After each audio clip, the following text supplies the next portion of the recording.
बनाएगा। तो रामायण में तुलसीदास जी ने 14 प्रकार के प्राणियों को मुर्दा बताया है। ध्यान से सुनेंगे सभी। कौल काम वश कृपन विमूढ़ा, अति दरिद्र अजिषि अति बूढ़ा। सदा रोग वस संतत क्रोधी, विष्णु विमुख श्रुते संत विरोधी। सन पोषक निंदक अखिलानी, जीवत सम सब 14 प्राणी। श्री राम जय राम जय जय राम, श्री राम जय राम जय जय राम। श्री राम जय राम जय जय राम। श्री राम जय राम जय जय राम। श्री राम जय राम जय जय राम। श्री राम जय राम जय जय राम। बोलिए श्यावर रामचंद्र भगवान की जय हो। महाराज पहला जो बताया है वो बताया है कौल। कौल कौन? वाम मार्गी, जो वेद शास्त्रों के विरुद्ध कार्य करते हैं उनको मुर्दे की गिनती में गिना जाता है। अभी बता रहे थे हम कुछ समय पहले आपको, जो वेद शास्त्रों के विरुद्ध चलते हैं, कहते हैं कि सब ग्रंथों में झूठ लिखा हुआ है, जितनी भी साधु संत झूठ कहते हैं। ये ऐसे व्यक्ति कौन होते हैं महाराज? मुर्दे के समान होते हैं, इनको मुर्दे की गिनती में रखा गया है। दूसरा बताया कामवश, जो कामी पुरुष होते हैं, जो अपनी और पराई माता बहनों को आसक्ति के रूप में देखते हैं, उनके प्रति गलत भाव रखते हैं, ऐसे व्यक्तियों को भी मुर्दा बताया है। तीसरा बताया है कृपण, जो कंजूस होते हैं, जिनको भगवान ने दिया तो खूब है लेकिन उसका कोई प्रयोग नहीं कर रहे अच्छे काम में, ना दान कर रहे हैं, ना सत्कर्म कर रहे हैं, ना कोई पुण्य कर रहे हैं, ऐसे लोगों को भी मुर्दा बताया है तुलसीदास जी ने। हम नहीं बता रहे, तुलसीदास जी ने बताया है, हम तो बस सुना रहे हैं। महाराज चौथा बताया विमूढ़ा, जो मूर्ख व्यक्ति होते हैं ना, अपनी बात पे अड़ जाते हैं, चाहे बात गलत है चाहे सही है, लेकिन उस व्यक्ति को अपनी बात सही करनी है, सत्य करनी है। ऐसे व्यक्ति भी किनकी गिनती में आते हैं? मृतों की गिनती में आते हैं। पांचवा है अति दरिद्र, जो लोग बहुत अधिक गरीब होते हैं, इनको भी मुर्दे की गिनती में गिना जाता है। बुरा मत मानना महाराज, लेकिन ये हमारे पूर्व के प्रारब्ध के किसी पाप कर्म के कारण ही होता है। निश्चित ही हमने कभी ऐसे कर्म किए होंगे जिसके कारण हमारे साथ ऐसा हुआ, ये जीवन हमें मिला। यदि बहुत अधिक दरिद्र है, बहुत अधिक हम गरीब हैं, तो हमारे ही किसी कर्म के कारण है। कभी ना कभी ऐसा पाप कर्म हमने किया होगा जिसके कारण ये दुख हमें आज मिल रहा है। तो इनको भी कौन? मृत के समान बताया गया है। अजिसी, जिन व्यक्तियों के ऊपर कलंक लगा रहता है, कलंकित व्यक्ति जो होते हैं महाराज, उनको भी मुर्दे के समान बताया गया है। लेकिन इन सब कलंकों को कैसे मिटाया जा सकता है? भगवान का नाम जप के। एक जीवन बिगड़ गया, ये योनि बिगड़ गई, कोई बात नहीं, लेकिन हम ऐसा प्रयास करेंगे कि अगला जो जीवन हो वो शुद्ध हो जाए, उसमें कोई कष्ट नहीं आए। अगला बताया अति बूढ़ा, जो असहाय वृद्ध पुरुष होते हैं, पुरुष हो महिला हो, स्त्री शरीर हो या पुरुष शरीर हो, जो असहाय होते हैं, जिनकी बेटी बेटा जिन्हें घर से निकाल देते हैं, जिनका कोई सहारा नहीं होता है, उनको भी मुर्दे के समान बताया गया है। सदा रोगवश, जो सदैव कुछ ना कुछ औषधियां खाते रहते, दवाई गोली खाते रहते, कोई ना कोई बीमारी जिनके शरीर में प्राय बनी रहती है। देखा होगा आपने कुछ लोगों को, दवाइयां चलती रहती हैं लगातार।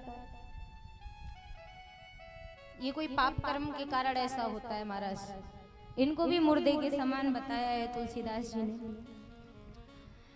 संतत क्रोधी, जो व्यक्ति सदैव क्रोध में भरा रहता है, बात बात पे जिसको गुस्सा आ जाता है, क्रोध आ जाता है। देखा होगा आपने बहुत से लोग होते हैं ऐसे, छोटी छोटी बातों पे गुस्सा आ जाता है, क्रोध आ जाता है। सब्जी में नमक कम रह गया, मिर्च ज्यादा हो गई तो थाली फेंक दी सामने से। ऐसा भोजन बनाया किसने? तो याद रखना महाराज, एक एक दाने के लिए भगवान तरसा देगा तुम्हें। जो रोड पे घूमते हैं ना, जो आपसे कहते हैं कि भैया हमने सुबह से कुछ नहीं खाया, 5 रुपए दे दो, 10 रुपए दे दो, भूखे हैं, 3 दिन से कुछ नहीं खाया, उनसे पूछो कि अन्न की क्या कीमत है। उस किसान से पूछो जो एक एक दाना खेत से उठाता है। जो आपको ये फ्री में मिल रहा है, पैसे की दम पे जो मिल रहा है, इसको ऐसे मत समझो कि हमारे पास पैसा है, हम अन्न ले सकते हैं, हम कुछ भी खरीद सकते हैं। इस संसार में आप किसी भी वस्तु का, किसी भी व्यक्ति का यदि अपमान करते हैं तो भगवान आपको कदाचित नहीं छोड़ेगा महाराज। ऐसी दुर्गति आपकी कर देगा, ना आप खाने लायक रहेंगे, ना रहने लायक रहेंगे। तो बड़ी सावधानी से जीवन जिया जाता है, बड़े नियम है जीवन जीने के। तो जो व्यक्ति बात बात पे क्रोधित हो जाता है, ऐसे व्यक्ति को भी तुलसीदास जी ने मृत बताया है। विष्णु विमुख, जो परमात्मा के विमुख होते हैं महाराज। आप पूजा कर रहे हैं मंदिर में, अब कोई बाहर से आके गए, देखो कैसा नाटक कर रहे हैं, देखो कैसा स्वांग कर रहे हैं, देखो कैसी नौटंकी है। लंबा सा तिलक आपने लगा लिया, त्रिपुंड बना लिया, वैष्णव तिलक लगा लिया, कोई भी तिलक लगा लिया।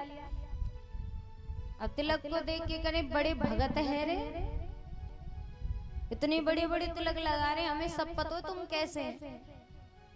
तो महाराज आप समझ लेना, आपने सामने वाले के जितने भी पाप थे सब ले लिए। तो बहुत बहुत बधाई ऐसा काम करने के लिए। सामने वाले का जीवन आपने मंगल बना दिया।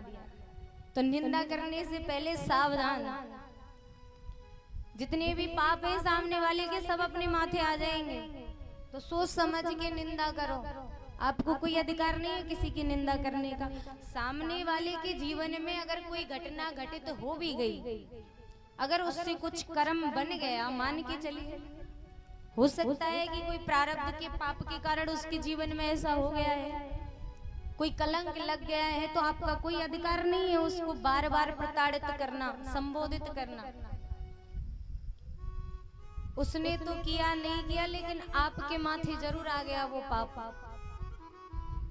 इसलिए ऐसी चीजों से सावधान होके रहे। जो भगवान के विमुख रहते हैं, जो भगवान के भक्तों की निंदा करते हैं, ऐसे व्यक्तियों को भी मृत बताया है तुलसीदास जी ने।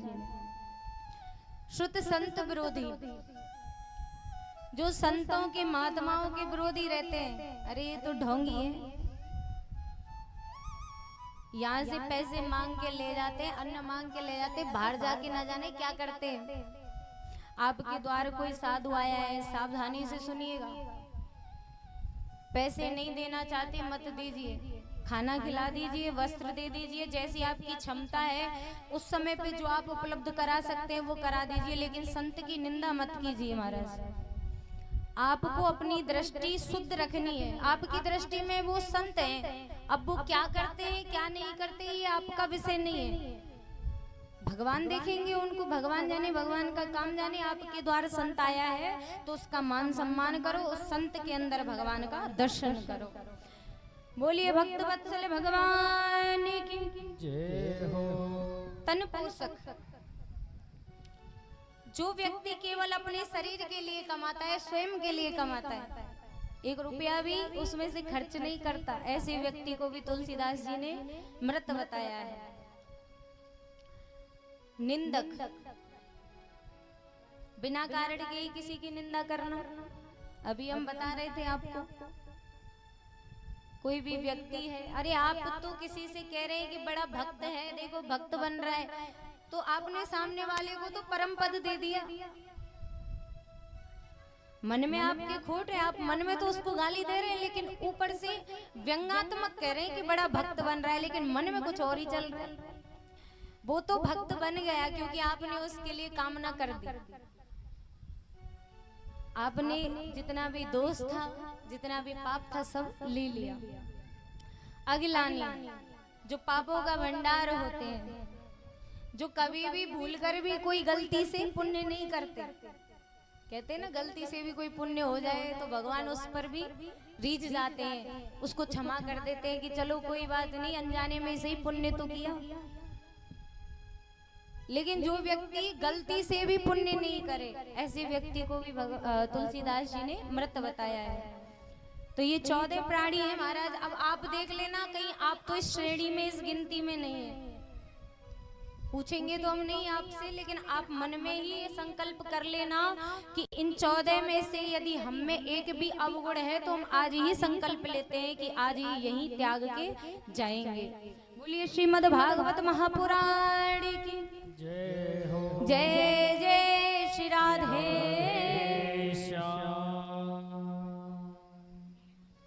मैयाओं को नींद आने लग गई, हमें ऐसा आभास हो रहा है। तो सुंदर सा भजन हम आपके सामने प्रस्तुत